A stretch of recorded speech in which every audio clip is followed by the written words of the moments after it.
One of the amazing things that the human brain is great at is identifying differences. It's in many ways it's a difference engine. It identifies differences between the way things are and the way you want them. It identifies differences between people and situations. And so when we look at our world around us, more often than not, we don't view it in terms of what it is. We view it in terms of how it's different than we would either like it or than it was or things like that. So understanding that difference engine exists in the human mind, you can start to use tools like these large language models online, ChatGPT, Claude, any of the big ones, even the small ones will work. To get a essentially a Masonic buddy, a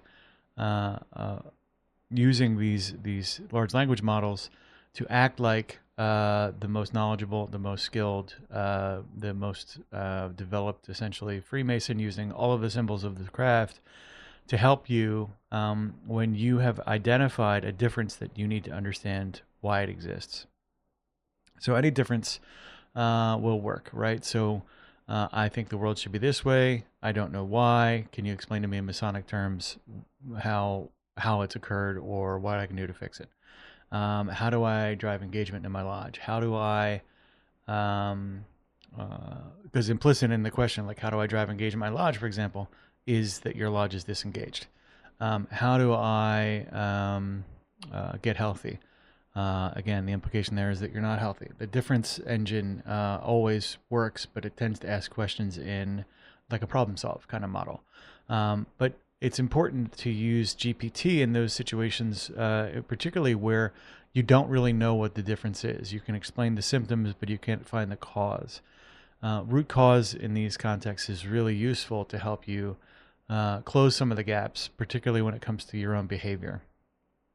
So what do I mean by all that? I mean to say, when you're trying to solve a problem in your everyday life, sometimes your lodge mates may not be there yet. So you're going to use something like a GPT to ask it questions to help you identify what Masonic tool is most appropriate for you to begin to apply or work on to solve the problems in your life.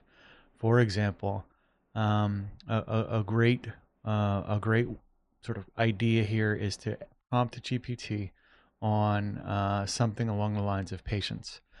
Hey, I find myself getting regularly frustrated with the people in my workplace.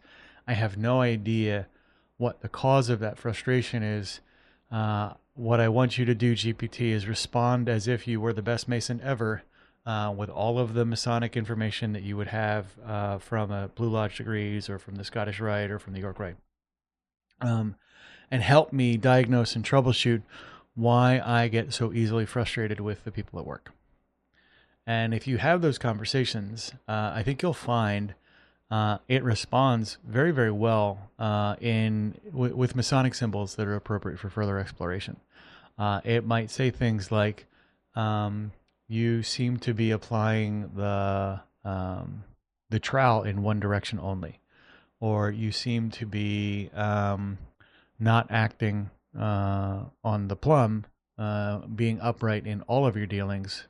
Maybe you are a little bit left of center with some of your treatment of some of your coworkers."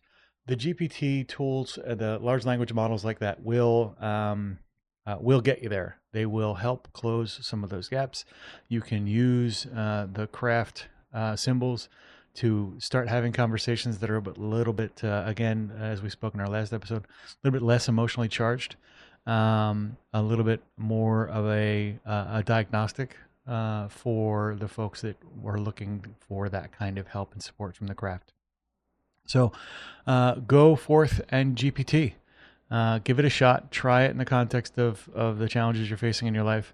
Punch in the symptoms and have it help you identify sort of the symbolic causes of those issues.